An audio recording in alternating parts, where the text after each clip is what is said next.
Assalamualaikum warahmatullahi wabarakatuh.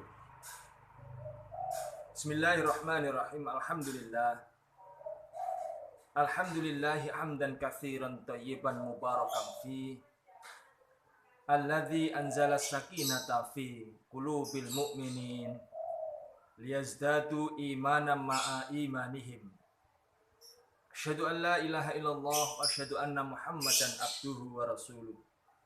Allahumma salli wa sallim ala Muhammadin wa ala alihi wa ashabihi ajma'in, amma ba'd. Ma'asyiral muslimin rahimakumullah. Pertama-tama patut kita bersyukur kepada Allah, Zat yang mempertemukan kita dengan bulan suci Ramadan. Mudah-mudahan Ramadan kali ini menjadi Ramadan yang lebih baik dari Ramadan yang sebelumnya, diberikan kepada kita pengampunan dan dijadikan kita hamba-hamba yang bertakwa. Salawat salam tersampaikan pada panutan kita, Nabiullah Rasulullah Muhammad SAW adalah Rasul yang bersabda ketika datang bulan suci Ramadan, idza jaa Ramadan futihat abwabul jannah wa ghuliqat abwabun nar wa suffidatis syayatin. Ketika Ramadan datang, maka Allah membukakan pintu-pintu surga, menutup pintu-pintu neraka, dan membelenggu setan-setan. Mudah-mudahan Ramadan membuat kita dipermudah melakukan kebaikan-kebaikan, dan tentu saja semoga dipersempit dan tidak ada kesempatan untuk melakukan keburukan. Saudaraku kaum muslimin muslimat rahimakumullah, Allah memberikan rahmat kepada kita dengan senantiasa memanggil kaum muslimin muslimat dengan panggilan untuk mendapatkan kemenangan, untuk mendapatkan kebahagiaan. Wallahu yad'u ila daris salam. Sesungguhnya Allah senantiasa memanggil kita umat manusia supaya kita menjadi hamba-hamba yang akan masuk Darussalam, ke rumah kebahagiaan. Fid dunya bisya'adah wa fil akhirati bil jannah. Allah inginkan kita di dunia ini mendapatkan kebahagiaan dan di akhirat kita mendapatkan surga. Karena itulah Allah mengajari kita doa, Rabbana atina fid dunya hasanah wa fil akhirati hasanah wa qina adzabannar. Allah inginkan kita supaya kita Rabbana atina fid dunya hasanah, di dunia kita mendapatkan kebaikan-kebaikan, wa fil akhirati hasanah, kita mendapatkan surga di akhirat, dan tentu saja kita dijauhkan dari api neraka. Tersebab itu Allah kemudian membuat undang-undangnya. Secara umum, sengsara atau bahagianya manusia mengikuti undang-undang ini.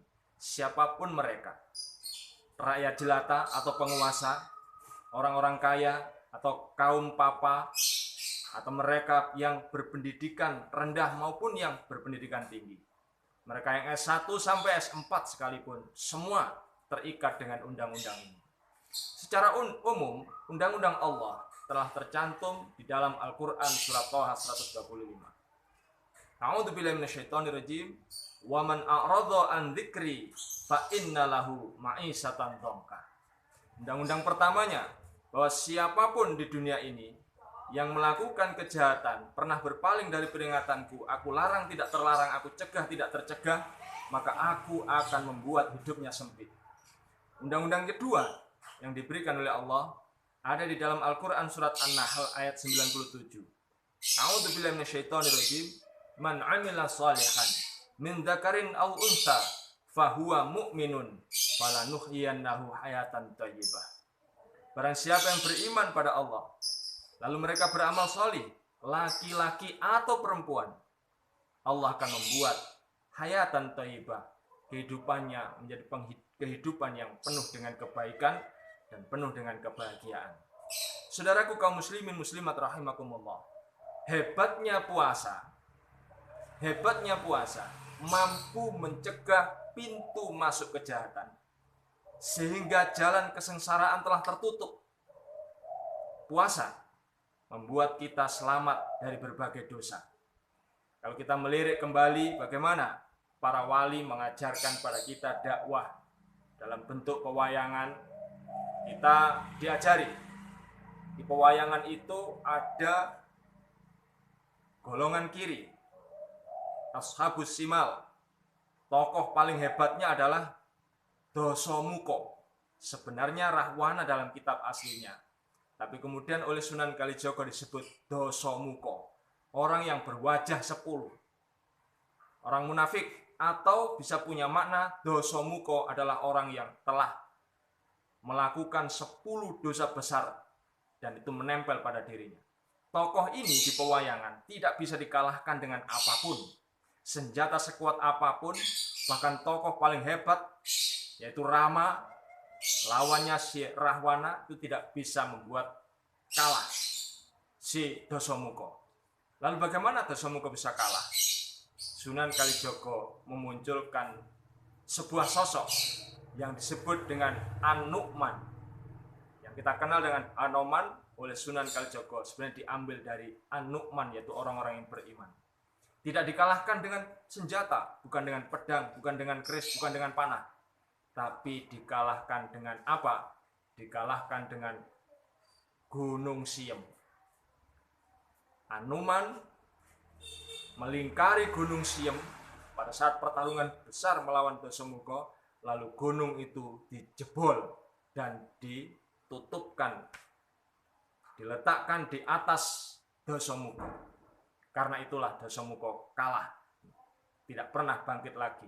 Tapi dalam sumpahnya dia akan hidup kembali pada saat ada orang yang mengucurinya dengan arak. Saudaraku yang berbahagia dirahmati oleh Allah, Gunung Siem, Siem bermakna sebenarnya dari kata siam, yang ingin dikatakan oleh Sunan Kalijaga bahwa dengan puasa segala dosa besar yang potensial bisa dilakukan oleh manusia mampu dikalahkan. Imam Al-Ghazali mengatakan manusia itu dimasuki oleh setan dari darahnya, dari jalan darahnya, dan dengan disempitkan puasa maka pintu-pintu nafsu telah terkunci. Puasa memiliki kehebatan menghalangi kita dari berbagai dosa. Itulah maknanya kita disebut oleh Rasulullah dengan waghuliqat abwabun nar wa suffidatis sayatin. Pintu neraka ditutup dan setan-setan telah dibelenggu dengan siam, dengan puasa. Kemudian puasa ini kehebatan keduanya, sebagaimana dihubungkan dengan rumus kehidupan tadi, bahwa puasa begitu sangat mulianya memudahkan manusia melakukan kebaikan-kebaikan. Dan tentu saja kebaikan memberikan kepada kita dampak penghidupan yang baik, hayatan thayyibah. Bagaimana manusia dijanjikan oleh Allah, man shoma ramadhana imanan wa ihtisaban ghufira lahu ma taqaddama min dambi. Man qoma ramadhana imanan wa ihtisaban ghufira lahu ma taqaddama min dambi. Dosa-dosanya diampuni. Dan Rasulullah memberi contoh, pada saat bulan puasa sedekahnya seperti angin. Diajari kita untuk menjalankan ibadah puasa dengan memperbanyak membaca Al-Quran, dengan memperbanyak sholat, iktikaf, dan tentu saja semua itu dipahalai secara berlipat ganda.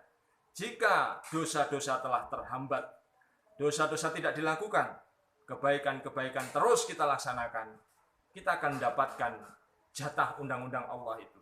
Tentu saja kita akan menjadi hamba-hamba Allah yang dibahagiakan di dunia, di dunia bisa'adah, wa fil akhirati bil jannah, wan najata minan nar.